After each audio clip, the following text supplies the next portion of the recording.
தெரியலையே, சாப்பிட்ருக்கலாம். தெரியலையேண்ணா. நான் நிறைய மீன் சாப்பிட்ருக்கேன். நெத்திலி சாப்பிட்ருக்கேன், சாலை சாப்பிட்ருக்கேன், வெலை மீன் சாப்பிட்ருக்கேன், பாறை மீன் சாப்பிட்ருக்கேன், குருவலை சாப்பிட்ருக்கேன், சூறா மீன் சாப்பிட்ருக்கேன், சூர மீன் சாப்பிட்ருக்கேன். அப்புறம் வேற என்னது, வேற வேற வேற வேற வேற புள்ளிக்கிழவா சாப்பிட்ருக்கேன். அப்புறம் வாழை மீன் சாப்பிட்ருக்கேன்.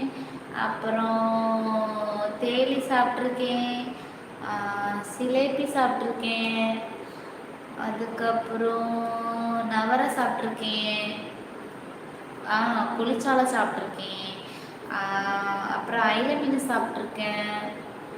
குத்தா மீன் சாப்பிட்ருக்கேன். அப்புறம் அப்புறம் அப்புறம் அப்புறம் அப்புறம் அப்புறம் கலந்து மீன் கூட சாப்பிட்ருக்கேன். வேற வேற வேற வேற வேற